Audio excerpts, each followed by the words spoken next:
매일 성경 묵상을 돕는 해설 가이드입니다. 안녕하세요. 묵상 코치입니다. 함께 읽고 나눌 말씀은 욥기 38장 1절에서 18절까지 말씀입니다. 마침내 하나님께서 폭풍 가운데 욥을 만나 주십니다. 하나님의 첫 말씀은 욥의 질문에 대한 대답이 아니라 오히려 욥에 대한 반문입니다. 하나님의 질문들은 욥에 대한 꾸중과 질책이 아니라 하나님을 아는 지식으로 초대하는 것입니다. 1절에서 3절을 보겠습니다. 1절에서 3절은 하나님의 현현입니다. 하나님께서 드디어 하나님을 애타게 찾던 욥 앞에 등장하셨습니다. 본문은 여호와께서 대답하셨다라는 표현을 사용하여 하나님께서 욥의 요청에 응답하기 위해 오셨다는 것을 밝히고 있습니다. 엘리후가 말한 대로 하나님은 폭풍우를 일으키시는 분이지만 그의 말과는 다르게 먼 곳에 계신 분이 아니라 그들 앞에 나타나셔서 그들이 보는 앞에서 욥에게 질문을 하고 계십니다. 이것은 엘리후와 욥의 친구들이 가졌던 하나님에 대한 지혜가 완전하지 않았다는 것을 보여줍니다. 여기서 우리가 알 수 있는 하나님은 하나님의 자녀가 애타게 부르짖고 찾을 때 응답하시는 하나님이라는 것입니다.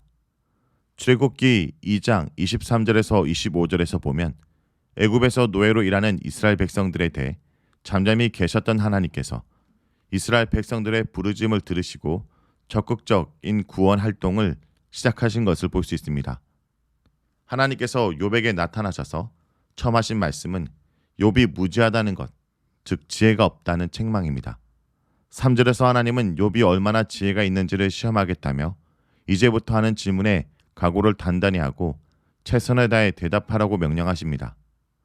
허리를 묶는 행동은 일을 할 때 방해가 되지 않게 하기 위한 것으로 민첩하게 최선을 다해 일하겠다는 표시입니다. 이것은 욥과 욥의 친구들의 논쟁이 누가 더 지혜로운지를 겨루는 지혜의 논쟁이 되었기 때문입니다. 이렇게 서로 지혜롭다고 주장하는 이들 앞에서 인간의 지혜가 얼마나 보잘것없는지를 보여주시기 위한 것입니다. 4절에서 18절을 보겠습니다. 4절에서 18절은 창조의 가정과 신비입니다. 4절부터 시작되는 하나님의 질문은 창조주만이 알 수 있는 세상 창조에 관한 것입니다. 하나님의 첫 질문은 세상 창조 시 너는 어디에 있었느냐라는 것입니다. 이 질문을 통해 하나님은 욥의 존재적 위치가 어디인지 분명히 알려주십니다. 잠언 3장 19절에서 20절에서 보면 하나님이 땅의 기초를 놓으실 때 지혜와 함께 하셨습니다. 그러므로 욥이 참으로 지혜가 있으면 하나님이 어떻게 창조하셨는지를 알아야 합니다. 이것을 통해 하나님은 욥과 그의 친구들이 말하는 인간의 지혜라는 것이 제한적이며 미미하다는 것을 알려주십니다. 4절에서 6절에 기초, 도량법, 줄로 재는 것, 주춧돌, 모퉁이 돌 등 이러한 단어를 통해 세상의 창조를 마치 건물을 건축하는 것과 같이 표현하고 있습니다. 이것은 고대 근동에서 우주를 일종의 성전으로 보았으므로 세상 창조를 성전을 건축하는 것으로 표현한 것입니다.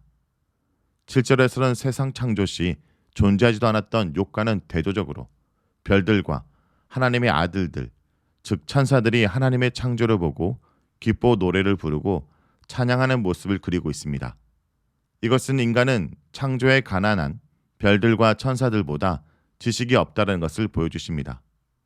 8절에서 11절에 바다 창조에 대해 질문하시는데 마치 아기를 출산하는 은유를 사용하고 있습니다. 고대 근동에서 바다는 혼돈의 세력으로 세상을 파괴하는 강력한 신으로 등장합니다. 그래서 고대 근동 신화에서 마르둑이나 바알은 타맛이나 야무로 불리는 바다의 신을 정복하고 세상을 창조하는 모습으로 그려집니다. 하지만 여기서 바다는 하나님께서 창조하시고 통제하시는 아기로 표현되어 있습니다. 8절에 가두다, 옷을 만들고 강보를 만들다, 한계를 정하고 문과 빗장을 두신다 라는 표현은 철저한 하나님의 통제 아래 있다는 것을 강조하는 표현들입니다. 고대 근동의 신들은 바다와 싸워야 했지만 11절에 따르면 하나님께서는 바다를 넘어오지 말라는 말 한마디로 다스리십니다. 즉 바다는 하나님의 규례에 온전히 순종하는 존재인 것입니다. 12절에서 15절은 악인들의 심판에 대한 질문입니다. 이 단락에서 빛과 어둠을 통해 악인들의 심판 문제를 다루고 있습니다. 12절에서 아침과 새벽이 오게 해본 적이 있냐라고 물으십니다. 이것은 하나님께서 날마다 하시는 일이지만 인간은 결코 할 수 없는 일입니다. 그런데 여기서 아침과 새벽은 어둠과 악을 드러내는 빛을 상징합니다.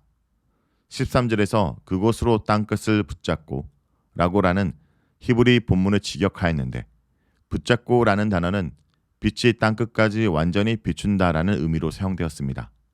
즉 아침이 와서 빛이 세상을 비추게 되면 어둠 속에서 은밀히 악을 행하던 자들이 전부 드러나게 되고 하나님께서는 그들을 먼지를 털듯이 땅에서 털어버리신다는 것입니다. 이렇게 빛은 진흙에 인장을 찍으면 아름다운 무늬가 나타나듯 혹은 아름다운 옷처럼 나타나서 아침이 오면 하나님의 아름다운 창조 세계가 드러나고 세상을 누리며 살아가지만 악인들에게는 빛이 차단되고 그들의 높이 든 팔이 꺾일 것이라 하십니다. 팔은 힘의 상징으로 하나님께서 반역한 자들이 심판을 받을 것을 의미하며 빛이 차단되는 것도 죽음의 심판을 의미합니다.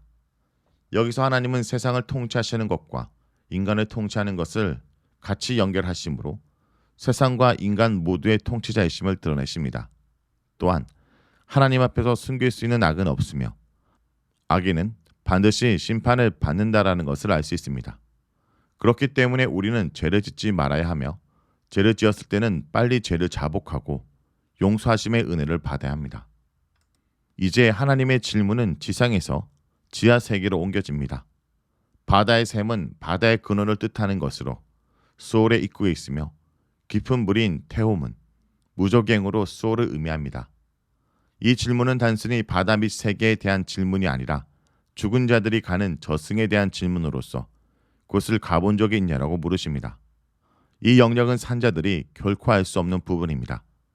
17절은 조금 더 구체적으로 사망의 문을 본 적이 있는지, 즉 죽어서 가는 곳에 가본 적이 있는지를 묻습니다.